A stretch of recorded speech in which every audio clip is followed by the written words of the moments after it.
పశ్చిమ గోదావరి జిల్లా తాడేపల్లిగూడెం బలుసులమ్మ తల్లి జాతర మహోత్సవంలో భాగంగా అమ్మవారి గాజులు పసుపు కుంకుమ తాడేపల్లిగూడెం నియోజకవర్గ మహిళలకు రాష్ట్ర ప్రభుత్వ విప్ ఎమ్మెల్యే బొలిశెట్టి శ్రీనివాస్ పంపిణీ చేశారు. మార్చి 12వ తేదీ నుంచి 27 వరకు జరగనున్న జాతర మహోత్సవానికి 50 గ్రాముల బంగారం, 5,55,555 రూపాయల నగదు ఆలయ కమిటీ సభ్యులకు అందజేశారు. తాడేపల్లిగూడెం చరిత్రలో ఎన్నడూ లేని విధంగా బలుసులమ్మ అమ్మవారి జాతర నిర్వహించడానికి ప్రజలందరూ సహకరించాలని ఎమ్మెల్యే బొలిశెట్టి శ్రీనివాస్ కోరారు.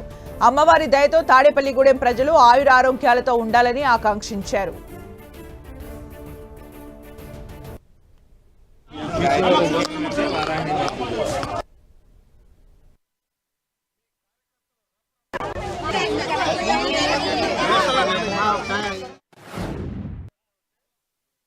మార్చి నెల 12వ తారీఖున జాతర ఉత్సవాలని ప్రారంభించడానికి పెద్దలు నిశ్చయించడం, ఈ కార్యక్రమంలో పెద్ద ఎత్తున అందరూ పాల్గొని ఈ కార్యక్రమాన్ని జయప్రదం చేయవలసిన అవసరం ఉంది.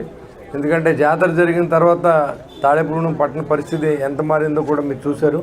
అమ్మవారి ఆశీస్సులతోనే మనం ఈ రోజు ఉన్నాం. అప్పుడు ఆ రోజు చైర్మన్ అయ్యాను, అమ్మవారి మీద ప్రగాఢ విశ్వాసం, అదేవిధంగా ఈరోజు ఎమ్మెల్యేని అయ్యాను. అదేవిధంగా అందరి జీవితాల్లో కూడా వెలుగులు నింపే అమ్మవారు. ప్రతి ఇంట్లో పెళ్లి జరిగితే మనం వెళ్ళి బలుసులమ్మ గుడికి ఆ రోజు సహకరించిన పెద్దలు కానీ, ఈరోజు జాతర సహకరించబోయే పెద్దలు కానీ అందరూ కూడా మరి గ్రామ ఎలువేలు ఆశీస్సులు మనందరికీ ఉండాలని